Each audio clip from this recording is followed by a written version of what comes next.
Kabanata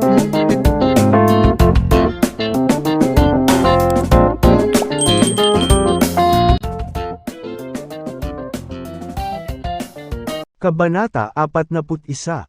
Gayunpaman, si James ay isang Black Dragon. Para sa kanya, ang pagkatakot sa kasamaan para mabuhay ay mas masahol pa kaysa sa pagkamatay. Noong siya ay natatakpan ng mga sugat, halos talunin ng kalaban, hindi siya lumuhod. Nang pakasalan niya si Thea at naging manugang ng pamilya Callahan, nanumpa siya na hindi na muling malungkot si Thea. Siya ang nang-insulto kay Thea, kaya dapat siyang humingi ng tawad. Sabi ni James sabay turo kay Tommy. Walang kinalaman si Thea kay Alex. Pinili lamang ni Alex na magtrabaho sa Celestial Group dahil may utang siyang pabor sa akin para sa pagliligtas ng kanyang buhay sa larangan ng digmaan. Gustong protektahan ni James si Thea sa mga pang-iinsulto. Ngunit hindi niya may alam sa kanila ang tunay niyang pagkatao. Nagulat ang lahat nang malaman ang katotohanan. Patuloy ni James, kung gusto mo ng imbitasyon sa seremonya ng koronasyon ng Blythe King, isa ang makakakuha nito. Gayunpaman, sana ay tigilan mo na ang pang-iinsulto kay Thea. Tara na Thea. Pagkatapos noon ay umalis na siya habang hawak ang kamay ni Thea. Hindi man lang lumilingon. Alam niyang hanggat nandito si Thea, magpapatuloy ito sa pagiging punching bag ng kanyang pamilya. Kung ibang tao, madali niyang mapapatay ang mga ito. Ngunit sila ang mga Callahan. Hinding-hindi siya mapapatawad ni Thea kung papatayin niya sila. Damn it! Lalong nabaliw si Lex nang makita silang umalis.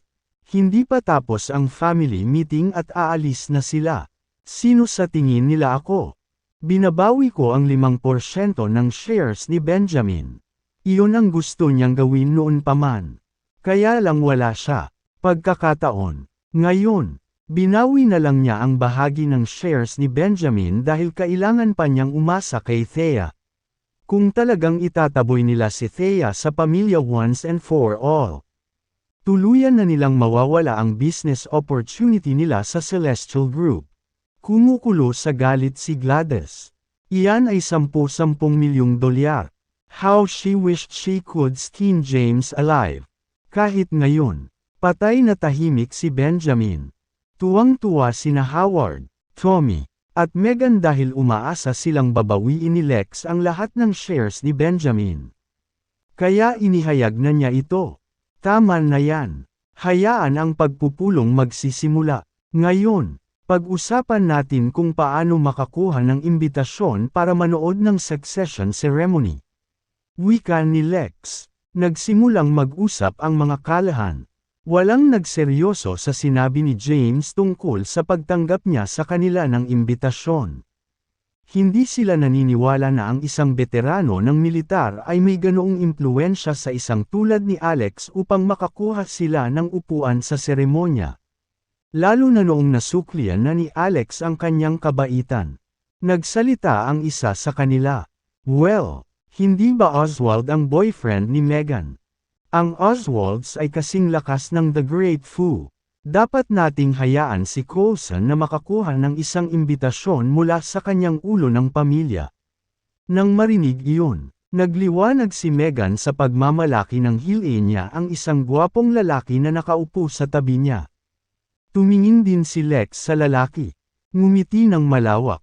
Coulson, ayaw mo bang hilingin sa iyong ama na hilin ang kanilang mga string at makakuha ng isang imbitasyon para sa mga Callahan? Itinuwid ni Coulson Oswald ang kanyang likod at sumagot. Wala akong problema dyan. Pero hindi ko magagarantiya na sasagutin ng tatay ko ang oo. Maraming tao ang humihingi sa kanya ng imbitasyon sa ngayon. Imposibleng pumayag siya sa request ng lahat. Coulson, kailangan mo kaming tulungan. Matutulungan tayo ng iyong ama. Sumabay ang huni ng mga Callahan. Masayang sagot ni Megan. Lolo, huwag kang mag-alala. Gagawin ito ni Coulson. Sabi niya habang nakatingin sa kanya. Tama ba? Hindi nakaimik si Coulson. Nagsusumikap din ang kanyang pamilya na makakuha ng imbitasyon para sa kanilang sarili. Ngunit walang resulta, sa sobrang pag-aatubili niyang gawin iyon. Ayaw niyang mapahiya ang sinuman. Kaya tumanggaw siya. Tungkulin ko iyon. Sigurado akong kaya ng tatay ko. Ang buong pamilya ng Callahan ay nakasakay sa likod ni Coulson pagkatapos ng pulong na ito. Sa labas ng Callahan Mansion. Tama na. Humiwalay si Thea sa pagkakahawak ni James at tinitigan siya sa mga mata. James, tapos ka na bang maghagis? Ito ay ang aking pamilya. Kung gusto ng lolo ko na lumuhad ka, gawin mo na lang. Bakit ang tigas ng ulo mo? Thea. Pumunta ka. Tumalikod si Thea at naglakad pabalik sa mansyon nang walang ibang salita. Napatulala si James. Isa siyang Black Dragon. Hindi ito isang bagay na dapat mangyari sa kanya. Gayunpaman, para sa kapakanan ni Thea, pinili niyang lunukan lahat iyon. Alam niyang pinahahalagahan ni Thea ang kanyang pamilya higit sa lahat. Kaya naman hindi niya ito sinundan nang umalis siya. Sa halip, naghintay siya sa labas. Nakaupo siya sa hagdan sa labas ng entrance. Nagsisindi ng sigarilyo at nilabas ang phone niya. Tinawagan niya si Henry. Gusto kong makilala ang Blythe King. Ang pinakamagagawa niya ngayon ay ang kumuha ng imbitasyon kay Thea.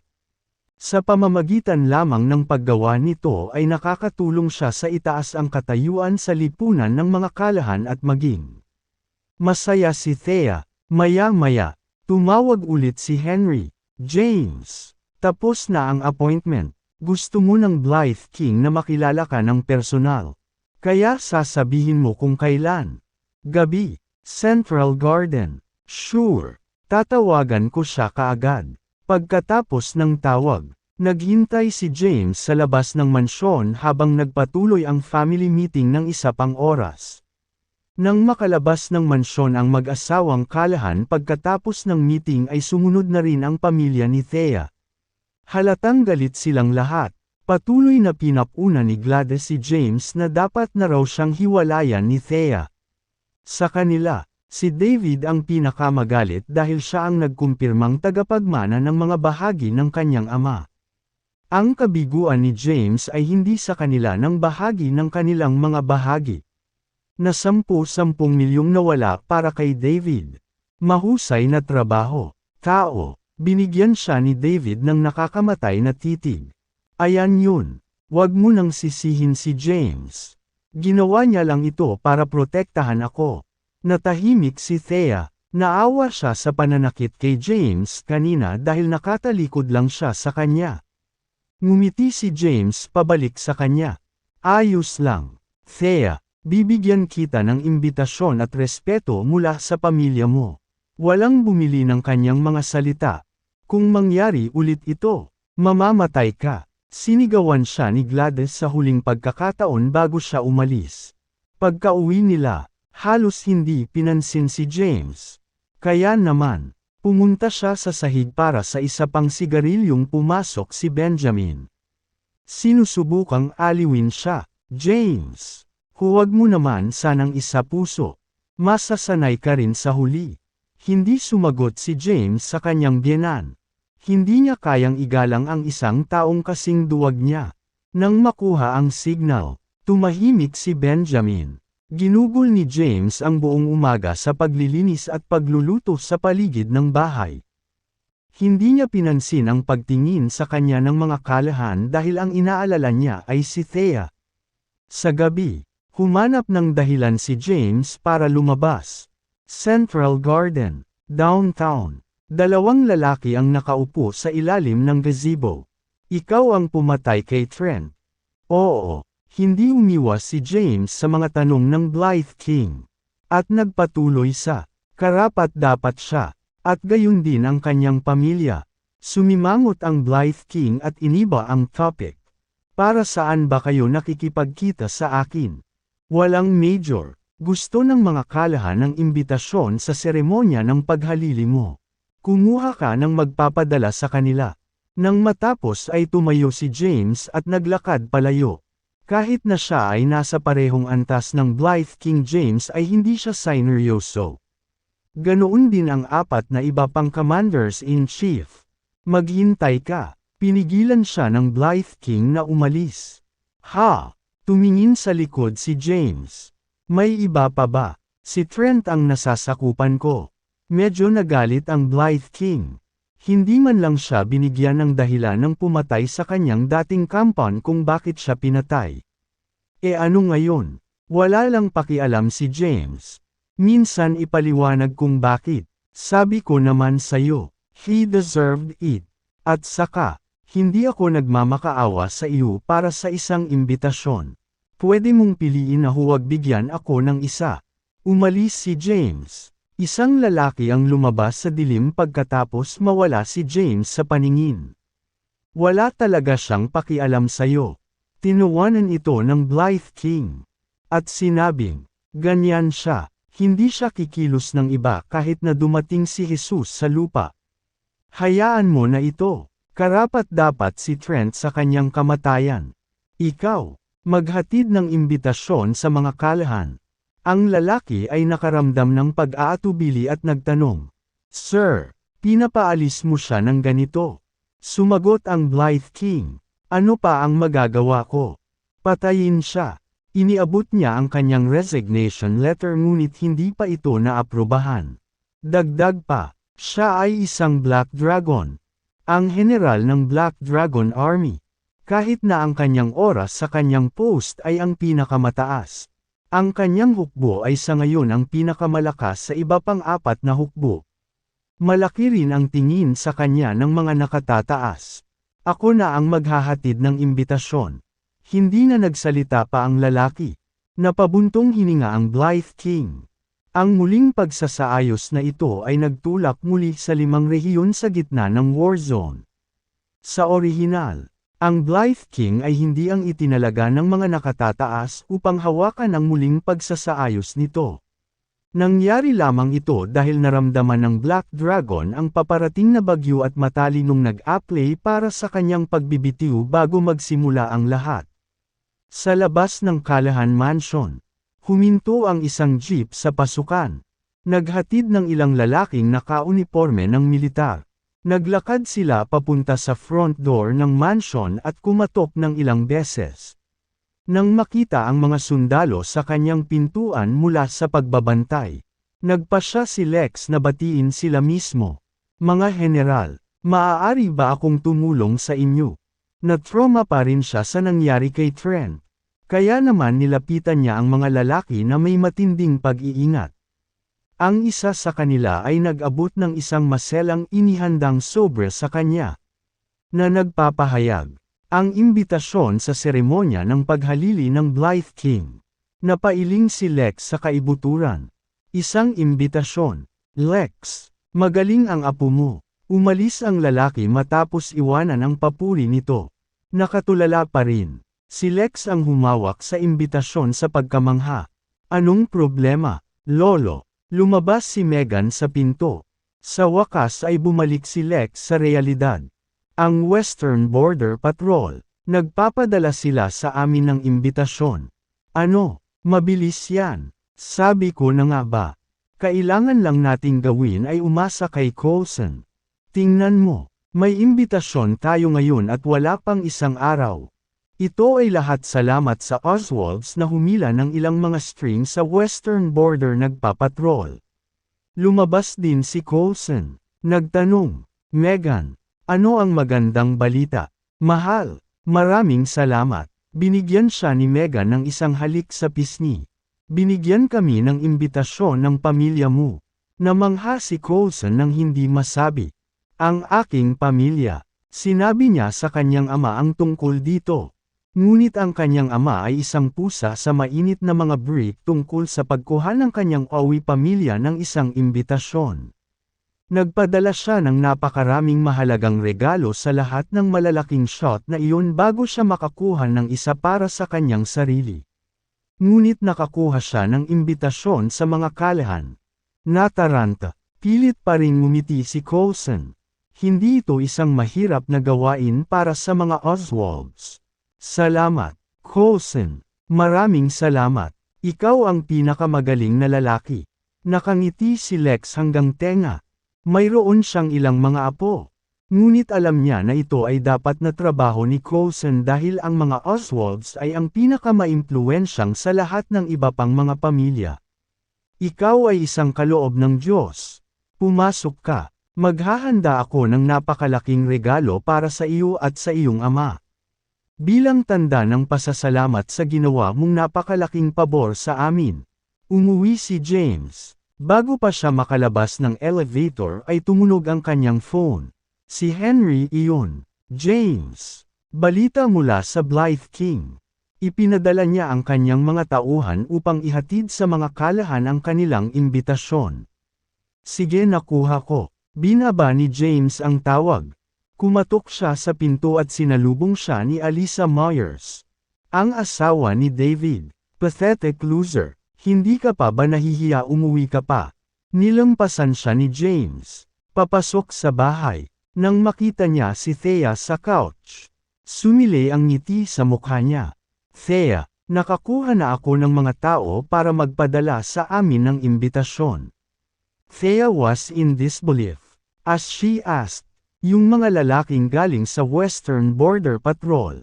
Paano mo nakuha ang mga lalaking iyon? Tumawa si James. Nakalimutan mo bang sundalo ako? Mayroon akong ilang koneksyon sa mga nakatataas sa militar. Ngunit ang sabi ng iyong resume ay naglingkod ka sa Southern Plains. Ano ang kinalaman ng timog sa hukbo sa kanluran? Paliwanag ni James. Hindi kami nagpadala ng magkamag-anak. Pero ang aking ex-superior ay may kaugnayan sa isang malaking shot sa Western Border. Anyways, nakuha ko ang imbitasyon para sa mga kalahan. Sina Gladys, Benjamin, at David ay nasa bahay din na hindi makapaniwala si Gladys. She questioned him snarkily, relying on connections. Ikaw, kahit isang dekada kang nagsilbi. Isa ka lang sundalo. Anong mga koneksyon ang posibleng mayroon ka? James, binabalaan kita. Huwag mong dayain si Thea dahil sa walang muwang siya. Hindi mo ako madaya. Thea, dapat mas matalino ka. Bakit ka nagtitiwala sa tanga? Ang mayroon lamang siya ay ilang kaalaman sa medisina. Hindi siya mayaman o makapangyarihan. Sanay na si James sa mapang-aabusong mga sinabi ni Gladys. Dumiretso siya papunta kay Thea. Thea, punta tayo sa Callahan Mansion ngayon. Ibabalik ko ang reputasyon mo sa pagkakataong ito. James, seryoso ka ba? Hindi maiwasang magtanong ni Benjamin. Siya, masyadong, ay hindi sigurado tungkol sa kakayahan ni James na makakuha ng mga tao mula sa Western Border Patrol para bigyan sila ng pabor. Ang mga upuan para sa seremonya ng paghalili ay labis na hinahangaan. Ang mayayaman at mayayaman sa 5 rehiyon ay naghihingalo upang makakuha ng kanilang sarili ng isang imbitasyon.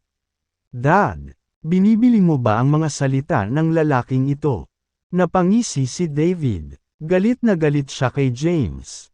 Si James ang nakitang pumunta sa kanyang landas patungo sa mga kayamanan. Mansyon at mga sports car. Nasira ang kanyang mga pangarap na mamuhay ng mataas dahil kay James. Hindi pinansin ni James ang lahat ng taong iyon at dinala si Ted. Nagpasya si Gladys na sumama dahil sa tiwala ni James. Kung totoo man ang sinabi niya, magiging over the moon si Lex. At tiyak na gagantimpalaan niya si Thea. Sa sandaling iyon, ang pagbabalik ng kanilang mga bahagi ay magiging isang piraso ng cake. Sa mansyon ng Callahan, si Lex ay nasa Cloud 9. Ito ang imbitasyon na napanaginipan niya araw-araw at gabi. Isang imbitasyon sa succession ceremony ng Blythe King na mayroon lamang 100 upuan na magagamit. Ayon sa mga alingaw-ngaw, napakaraming bilyonaryo sa 5 rehiyon ang gumagastos ng pera sa mga regalo at pandaraya para makuha lamang ang kanilang mga kamay sa isang imbitasyon. Ngayon, sa tulong ng mga Oswalds, nakakuha siya ng isa. Sa sobrang tuwa, inabot ni Lex kay Coulson ang isang card. May Coulson, mayroong 5 milyon sa card na ito. Isang munting regalo para sa kabutihan ng iyong pamilya. Nako, Lolo, sobra na ito. Nagpakumbaba si Coulson ngunit agad niyang kinuha ang card. Isang pamilya na tayo ngayon. Dapat tulungan natin ang isa't isa. Ito ay nagpabulabog kay Coulson sa pananabik. Alam niya kung gaano karaming relasyon at kung gaano karaming pera ang dapat gamitin ng kanyang pamilya para makakuha ng imbitasyon sa seremonya.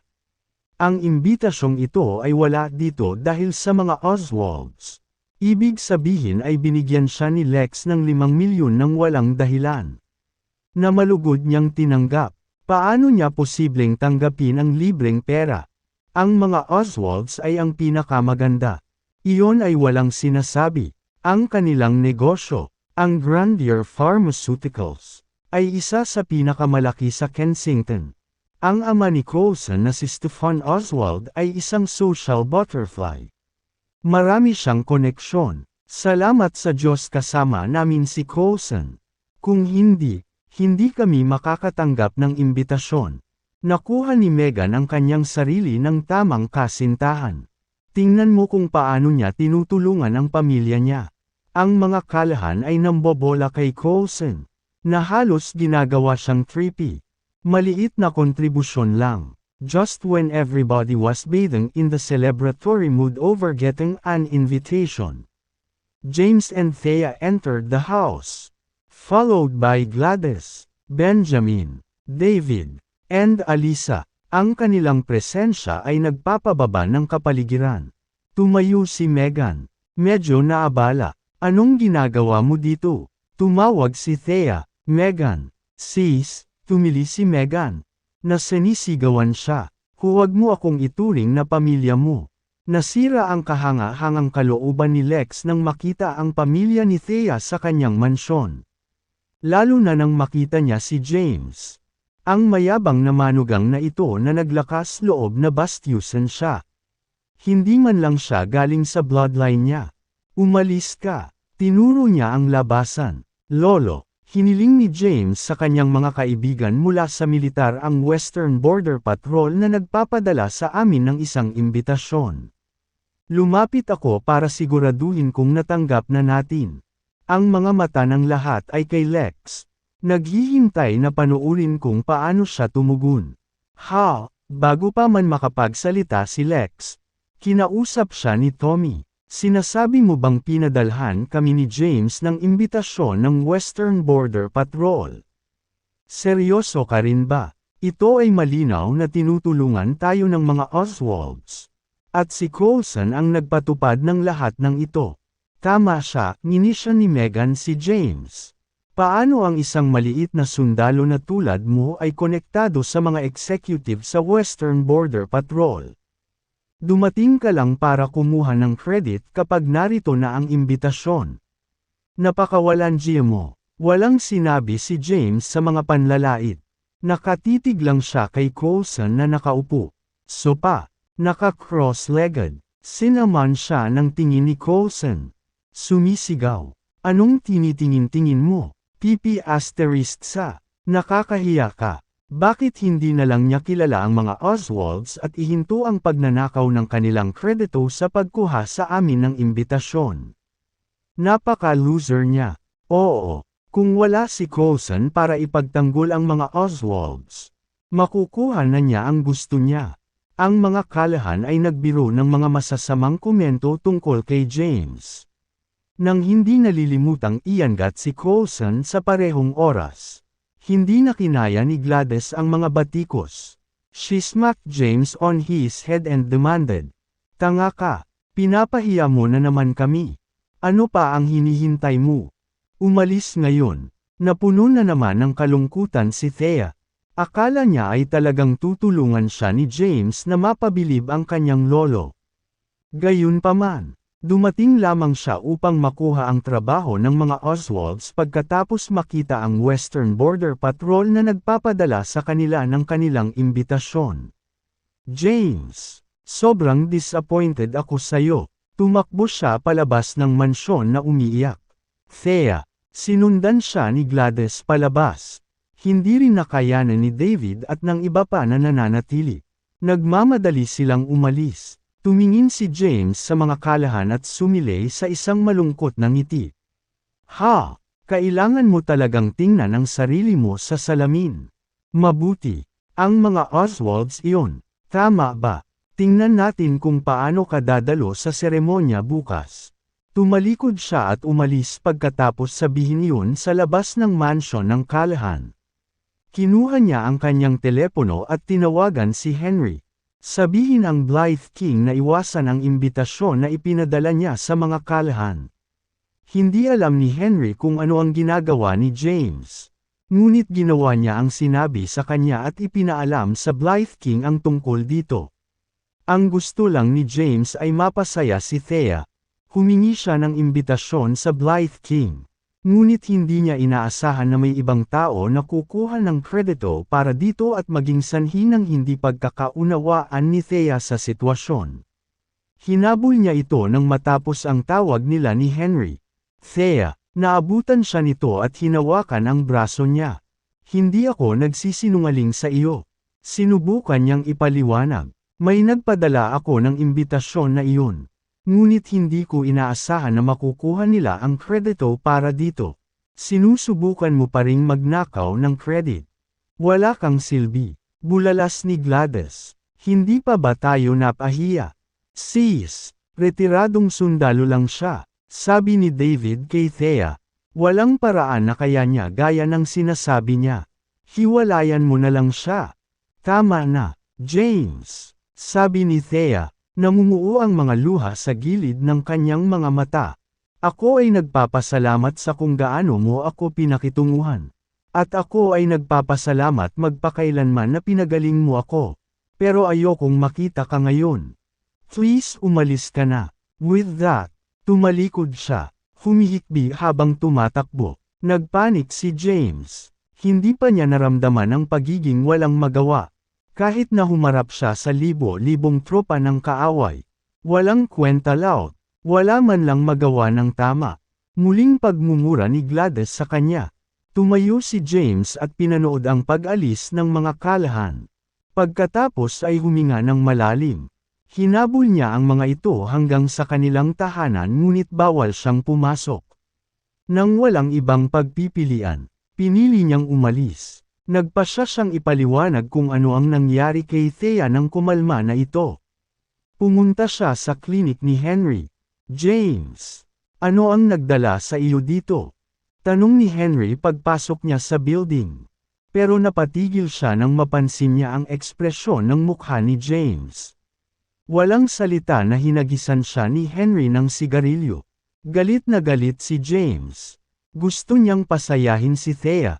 Ngunit hindi niya inaasahan na walang kahihiyang magnanakaw ng credit ng ganito. Hindi ba dapat ako bumalik dito? Henry, tanong niya sabay hila ng kanyang sigarilyo. Umakyat ang usok pataas mula sa pagitan ng kanyang mga daliri. Anong nangyari? James. Sinabi ni James kay Henry ang lahat. Napangiti si Henry nang walang magawa. I've never been in a relationship before. Kaya hindi kita matutulungan dyan. Ngunit, kung gusto mo, maaari kong alisin ang mga Oswalds para sa iyo. Hindi. Kalimutan mo na. Bum-ontong hininga si James. Winawagayway ang mungkahi. Hindi naman ganoon kaseryoso. At saka, ito ay Kensington. Ito ay isang mapayapang lungsod. Hindi ang katimugang hangganan. Ang mga taktika na ginagamit natin laban sa mga kalaban ay hindi magagamit laban sa ating mga kababayan. Natahimik si Henry dahil doon. Oh, tama, Henry. Pinangangasiwaan mo ang aking mga ari-arian sa buong oras na ito. Magkano ang mayroon ako ngayon? Maraming pinagdaanan si James simula nang bumalik siya sa lungsod. Palagi niyang iniisip na walang halaga ang pera. Ngunit kamakailan lamang ay sinimulan niyang makita ito bilang mahalaga. Paano ko malalaman? Pag-isipan ko, minsan, kumuha ka ng ilang minahan ng ginto mula sa isang kaaway na bansa. Pagkatapos ay ibinenta mo ito sa isang tao sa halagang humigit kumulang 30 bilyon. May isa pang pagkakataon na nailigtas mo ang lahat. Isang mayamang tao mula sa tropa ng kaaway dahil nakagawa siya ng krimen. Kaya binigyan ka ng mayamang tao ng 10 bilyon bilang pasasalamat. O, mayroon ding ilang mayayamang mangangalakal sa southern border na nagbabayad sa iyo taon-taon para maprotektahan mo sila. Idagdag ang lahat ng iyon at dapat mayroon kang hindi bababa sa 2 o 300 bilyon.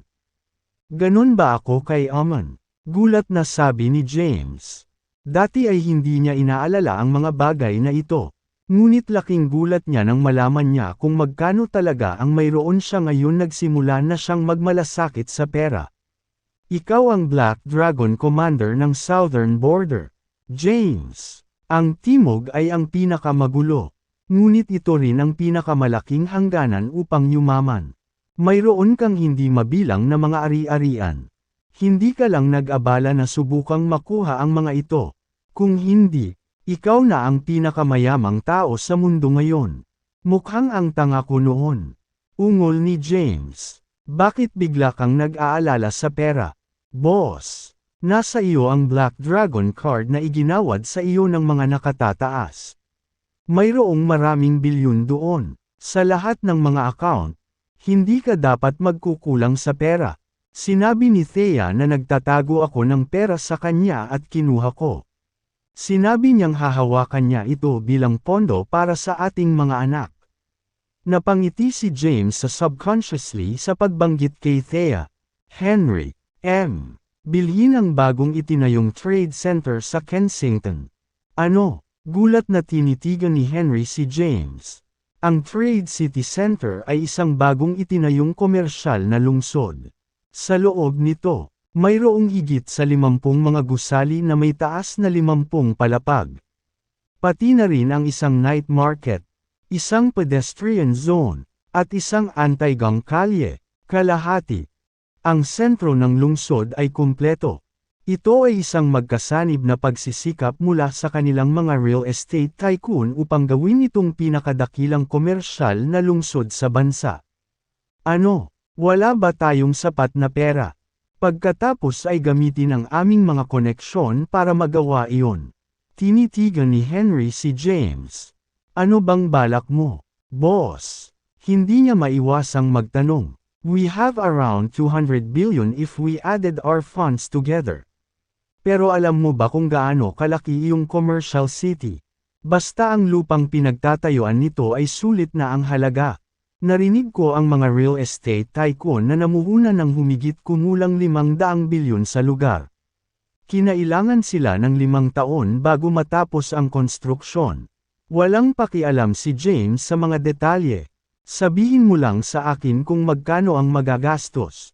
Napaisip si Henry. Well, nag-invest sila ng 500 billion dito.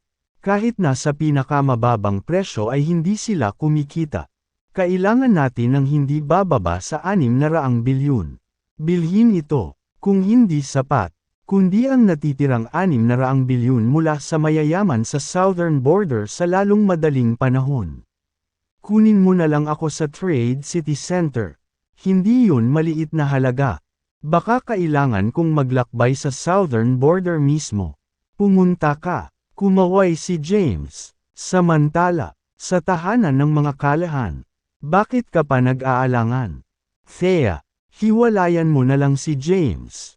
Tama, sis, kahit na ang pagiging mistress ni Alex Yates ay mas mabuti kaysa makasama ang retiradong sundalong iyon. Pinalibutan ng pamilya si Thea. Hinihimok siyang hiwalayan ni James. Pagod na ako, matutulog na ako, sabi ni Thea saka umalis para pumunta sa kwarto niya. Napaupo siya sa kama. Nawalan ng pag-iisip. Nasanay na si Thea na nasa tabi niya si James. Ngayong wala na siya, medyo nawala ang pakiramdam niya. Parang may importanteng bagay na nawala. Alam niyang gusto lang siya ni James na pasayahin. Ngunit nag-backfire ito at nagpahiya sa kanya sa harap ng kanyang pamilya. Inilabas niya ang kanyang telepono. Balak niyang tawagan si James para sabihin niyang umuwi na siya. Sa halip, huminto muna siya bago pinindot ang call button at huminga. Bakit kailangan kong gawin iyan? Siya ang nagkamali. Dapat siyang tumatawag sa akin para humingi ng tawad. Bakit ko siya tatawagan? Dahil doon, inihagis niya ang kanyang telepono sa kanyang kama sa inis. Gayunpaman, paminsan-minsan ay sinulyapan niya ang kanyang telepono. Umaasang tatawag ito. Lumipas ang 1 minuto. Pagkatapos ay 1 minuto, 30 minuto, 1 oras, 3 oras. Naghintay si Thea hanggang 1:00 ng umaga. Ngunit hindi tumawag si James. Ni hindi man lang siya nagpapadala ng text. Galit na galit siyang naglakad sa buong silid. Umiinom siya sa pagiging isang walang pusong tao. Matapos sabihin ni James kay Henry na bilhin ang Trade City Center. Nagpunta si Henry ng magdamag sa Southern Plains upang mangolekta ng pera. Ang Southern Plains ay nasa isang hangganan, na may maraming maliliit na kapangyarihan sa loob nito. Ang maliliit na kapangyarihang ito ay mayaman sa mahahalagang mineral at mineral. Kaya hindi bihira ang mayayaman doon. Ang pagkuha ng ilang daang bilyon mula sa kanila ay hindi magiging mahirap na gawain.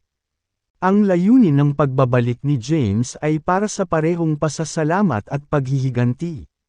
Siya ay nasa tabi ni Thea sa lahat ng oras na ito at napabayan ang pakikitungo sa The Great Four. Bukod sa pagpatay kina Warren at Trent Xavier, wala siyang ibang ginawa. Napagpasyahan niyang hanapin si Rowena Xavier habang si Thea ay lumamig at inalis sa kanya ang kinaroroonan ng moonlit flower sa cliffside's edge.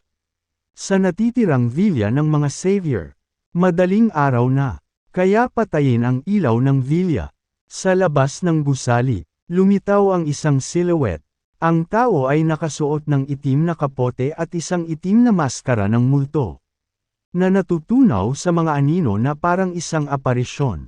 Kabanata 48, niliquidate ng bangko ang iba pang mga villa ng Xavier.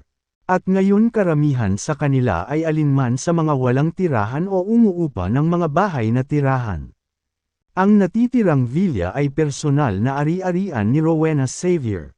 Nagtagumpay ang plano ni Trent na pataasin ng husto ang mga presyo ng mga walang kwentang artifact at ibenta ang mga ito sa mga tao. Karamihan sa mga dumalo ay gumastos ng pera sa auction na iyon at bumili ng isang bagay mula kay Xavier's. Natakot sa kapangyarihan ni Trent. Maaaring namatay si Trent. Ngunit ang pera ay nahulog sa mga kamay ni Rowena. Si Rowena ay isang babae. Ngunit siya ay naging haligi ng pag-asa pagkatapos ng pagkamatay ni Warren at Trent. Lumingon ang lahat sa kanya ng mga Xavier. Sa pag-asang mahayla niya sila pabalik sa kayamanan. Villa, kwarto sa 2 palapag. Isang matandang lalaki. Mga 50 taong gulang, ang nakahiga sa kama. Sa tabi niya ay may babaeng nakasuot ng puting damit. Ang babaeng iyon ay si Rowena Xavier. Siya ay nasa kanyang 30s ngunit mukhang hindi mas matanda kaysa sa 19 na salamat sa kanyang high-maintaining lifestyle. Payat siya at may maeslan na facial features. Siya ay isang kaakit-akit na babae sa bawat kahulugan ng salita. Na ang kanyang buhok ay umaagos sa kanyang mga balikat at ang kanyang nakikitang see-through na damit ay nagpapatingkad lamang sa kanyang mapang-akit na alindog. Ginoo, Bertrand, kailan mo matutupad ang iyong pangako? Sabi ni Rowena habang nakatingin sa matanda sa kama na naka-underwear lang. Ang taong ito ay isang malaking shop, na may koneksyon sa matataas na lugar. Nabangkarote ang mga Xavier. Karamihan sa kanilang mga ari-arian ay na-liquidate na. Kaya ginagamit din ni Rowena ang bawat koneksyon na mayroon siya upang mabawi ang ilan sa kanilang mga ari-arian.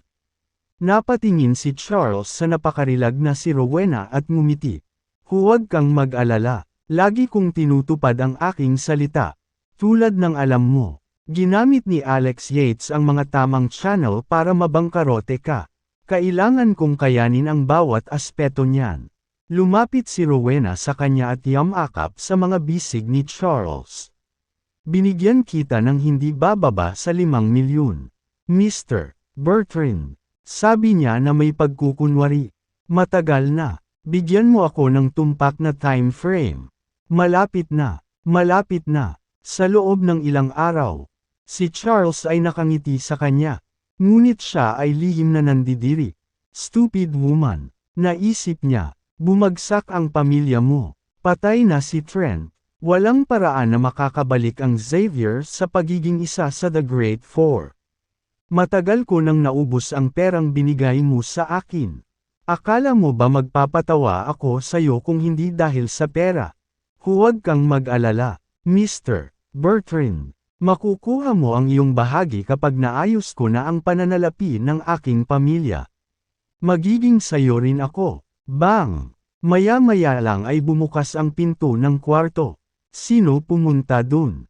Tumalon si Charles. Nagulat. At gumapang sa kanyang mga tuhod. Nang inig siya nang makitang nakasuot ng ghost mask ang taong sumipan ng pinto. Gamulong siya sa kama at bumagsak sa sahig. Pagkatapos ay sinimulang isuot muli ang kanyang mga damit habang sinasabi niya. Wala akong kinalaman sa kanila. Wala akong alam. Aalis na ako. Lahat sa Kensington. Alam niya kung sino ang lalaking nakamaskarang multo. Siya ang pumatay kay Warren at Trent. Nanginginig din si Rowena nang pumasok sa kwarto ang lalaki. Dahan-daang naglakad si James papunta sa kanila. Mabilis siyang nilampasan ni Charles. Na ngayon ay bihis na bihis. Ngunit hinayla siya pabalik at ibinalik sa kama. Napakulot siya sa sobrang takot at nanatiling tahimik hanggat kaya niya. Natatakot na baka may masabi siyang magagalit sa Diyos ng kamatayan sa harapan niya. Sino ka? Bakit may sama ka ng loob sa amin? Tanong ni Rowena nang kumalma na siya. Nakita ko si James. Tinanggal ni James ang maskara niya. Ikaw, natatarantang sabi ni Rowena, James Caden. Ang nagpakasal sa mga kalahan. Oo, kinumpirma ni James. Teka. James Caden. Gulat na sambit ni Rowena na biglang may naalala. Ikaw, anak ka ni Nicholas Caden. Tumango si James. Saka humila ng upuan at umupo sa tabi ng kama. Kalmado siyang nagsindi ng sigarilyo. Tahimik lang ang malaking kwarto. Maliban sa tahimik na sitsit ng sindi ng sigarilyo. Nanatiling nakahandusay si Charles sa kama. Nanatiling tahimik. Nagdilim ang ekspresyon ni Rowena. Sa wakas ay alam na niya kung sino ang sumire sa kanyang pamilya. Anong gusto mo, James? Haha, nagsimulang tumawa si James. Ngunit walang katatawanan dito. Nakakatakot ang tawa niya. Tinatanong mo ako kung ano ang gusto ko. Rowena, ikaw ang dahilan kung bakit maling inakusahan ang aking lolo at naging katatawanan ng buong bayan. Ikaw ang naging dahilan ng pag-atake sa puso ng tatay ko. Tapos tinulak siya palabas ng ikatlong palapag at nagsisinungaling sa lahat na nagpakamatay siya. Ikaw, at ang iba pang The Great Four, ang nagtali sa aking buong pamilya at sinunog ang aming tahanan. Pumatay ka ng mahigit 30 tao. At tinatanong mo ako kung ano ang gusto ko. Si James ay parang tigre na nakatakas sa kulungan nito. Dugo ang lumabas sa kanya. Umungol siya, na nagpantang ang tenga ni Rowena at natigilan siya. Natatakot siya ngayon. Hindi pa siya natakot ng ganito. Si Rowena ay isang matalinong babae. Pinatay ni James ang kanyang ama at kapatid. Ngunit ang balita tungkol dito ay pinigilan. Alam niyang ang lalaking nakatayo sa kanyang harapan ay hindi na ang walang magawang batang lalaki 10 taon na ang nakararaan. Ako pa rin ang stepmother mo. James. Ikaw. Smack. Tumayo si James at hinalikan siya. Hindi siya nag-abalang magpigil. Napaatras si Rowena sa puwersa at nahulog ang nakalat na agila sa kama. Namula agad ang kanyang pisngi at tumagas ang dugo mula sa kanyang bibig. Hinawakan ni James ang isang kamao sa kanyang buhok at idiniin ang kanyang ulo sa kama. Tinapon niya ang sigarilyo sa mukha niya. Hindi siya nagpakita ng awa. Walang pakialam na babae si Rowena.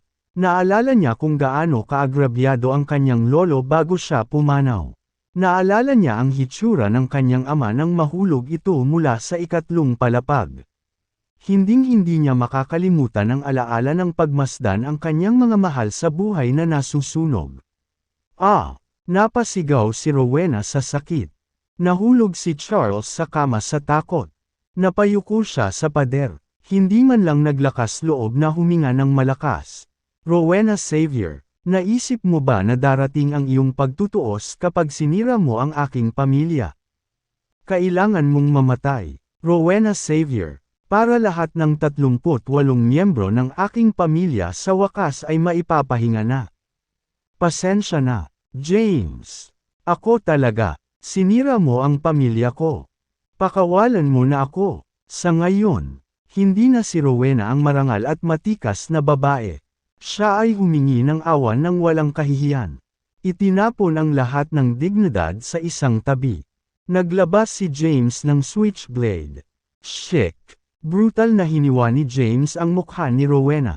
Sa isang iglap, isang nakakagulat na pulang linya ang lumitaw sa kanyang pisngi. Damaloy ang dugo sa kanyang leeg at tinina ng pula ang kanyang puting sando. Nabaluktot ang ekspresyon ng mukha ni Rowena. Hindi makasigaw sa sakit. 10 taon na ang nakalilipas. Ay tinay ni Thea Callahan ang kanyang buhay para iligtas ako sa impyernong iyon. Siya ang aking tagapagligtas. Ngunit pinahirapan siya ni Xavier. Ibabalik ko lahat ng ginawa ng pamilya mo kay Thea ng 100 beses. Huwag kang mag-alala. Hindi kita papatayin. Ipapakita ko sa iyo kung ano ang hitsura ng tunay na kawalan ng pag-asa. Ang iyong buhay ay magiging mas masahol pa sa kamatayan. Ngunit hindi ka mamamatay. Muling itinaas ni James ang kanyang braso at hiniwa ang mukha ni Rowena. Pasensya na, James. Pakawalan mo na ako. Pagmamakaawa ni Rowena, ngayon ay humihikbi na. Itinabi ni James ang switchblade sa tabi at umupo muli sa upuan sa tabi ng kama. Tumingin siya kay Rowena. Isang nakakakilabot na tanawin na ngayon ay puno ng dugo. Nasaan ang moonlit flower sa cliffside's edge? Ang dagandong ni James ay parang dumadagandong na kulog, na nagpantang sa tenga ni Rowena at naiwan siyang tulala. Ang tanging nagawa niya ay humikbi. Hindi alam kung ano pa ang isasagot. Pagkaraan ng ilang sandali, sa wakas ay huminahon na siya para magsalita. Bakas sa mukha niya ang kawalan ng pag-asa. Hindi ko alam. Hindi ko talaga. Ay sa tingin ko. Dinala ni Trent ang painting sa Capitol bilang regalo para sa isang tao. Hiwain. Kinuha ni James ang switchblade mula sa kama at inihampas ito sa kamay ni Rowena. Tumalsik ang dugo kung saan-saan. Ibinuka ni Rowena ang kanyang bibig sa matinding paghihirap. Ngunit walang boses na lumabas. Nanginginig ang ekspresyon niya sa sakit at nanginginig. Casual na naglabas si James ng ilang silver needles at ipinasok sa katawan ni Rowena. Hindi pa pwedeng mamatay si Rowena. Hindi kung wala ang pagpipinta pabalik sa kanyang mga kamay. Tumigil sa pagdurugo ang kanyang palad matapos may pasok ang mga karayom. Ngunit nandoon pa rin ang sakit. Ito ay isang hindi mabata na uri ng sakit. Sa ngayon, ang gusto lang niya ay mamatay. Tama si James. Ang buhay ay mas masahol pa kaysa sa kamatayan. Ngunit hindi niya nagawang mamatay. Umupo ulit si James at tinitigan si Rowena na para bang asong naulila. Ang sakit na dinanas mo ay hindi sapat para tabyusan ang iyong mga kasalanan. Malamig niyang sabi, tatanungin kita ulit, nasaan ang moonlit flower sa cliffside's edge? I don't know. Sabi ni Rowena sa nagngangalit na mga ngipin. Halos hindi mailabas ang kanyang mga salita. Kumunat ang noo ni James. Ang karaniwang tao ay medyo at sasabihin sa kanya ang katotohanan sa ilalim ng gayong pagpapahirap. Dahil sa pangangailangan para sa pangangalaga sa sarili. Kung sinasabi ni Rowena na wala siyang ideya kung nasaan ang painting. Ibig sabihin ay nagsasabi siya ng totoo. Ang pagpipinta na iyon ang pinakamahalagang pamana ng kanyang pamilya. Ito ay naipasa sa kanyang angkan sa hindi mabilang na henerasyon. Sinabi pa ng kanyang lolo na maaaring mapuksa ang kanilang pamilya. Ngunit hindi maaaring mawala ang pagpipinta. Nanginginig pa si Rowena. Nangangatal ang mga ngipin. Siya ay nahulog na hindi kapani-paniwalang nawala ng malay ngunit natigil sa kamalayan. Hindi talaga mawalan ng malay. Ang sakit ay nagmula sa mga sugat sa kanyang mukha at mga braso, na nagpapahirap sa kanya sa pamamagitan ng pagtigil ng gising. Si James ay isang demonyo. Ang takot na naramdaman niya sa kanya ay bumabaon sa kaibuturan niya. Patuloy siyang nagsusumamo ng awa. Ililibre kita ngayong gabi, sabi ni James. Bibigyan kita ng oras. Alamin kung saan napunta ang painting. Kung sa oras na bumalik ako para sa iyo. Hindi mo masabi sa akin kung nasaan ito. Ipapakita ko sa iyo ang tunay na kawalan ng pag-asa. Tumayo si James at lumapit kay Charles. Kinaladkad ang nakatatakot na lalaki. Nang inag si Charles, at tumubo sa ilalim niya ang isang pool ng likido. Nadumihan niya ang kanyang pantalon sa takot. Wala akong kinalaman dito. Wala akong alam. Nauutol na sabi ni Charles bago humingi ng awa.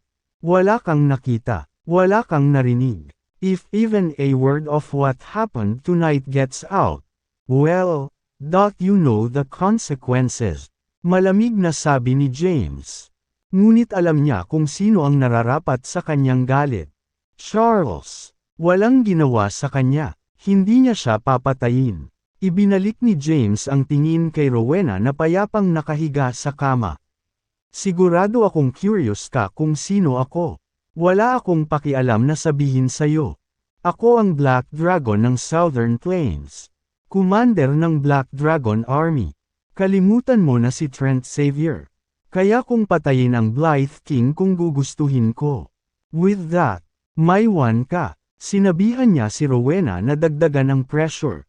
Kaya hindi siya magsisikap na subaybayan ang mga bulaklak na liwanag ng buwan sa cliffside's edge. Ang tanging narinig na ingay pagkaalis ni James ay ang mga hikbi ni Rowena. Nanginginig pa si Slur, ang itim na dragon. Ang commander ng Southern Plains. Ang itim na dragon na iyon. Isa sa 5 commander. Hindi siya naglakas loob na mapawi ang kanyang mga tainga. Paano naging Black Dragon ang kinatatakutan ng lahat ng Cayden Kid mula 10 taon na ang nakalipas? Maaaring hindi siya nasa militar. Ngunit si Trent ay isang sundalo na may mataas na ranggo. Narinig niyang binanggit nito ang 5 commander minsan. Ang Black Dragon ay naging komandante lamang sa maikling panahon. 1 taon. To be exact. Ngunit siya ang pinaka-nakakatakot.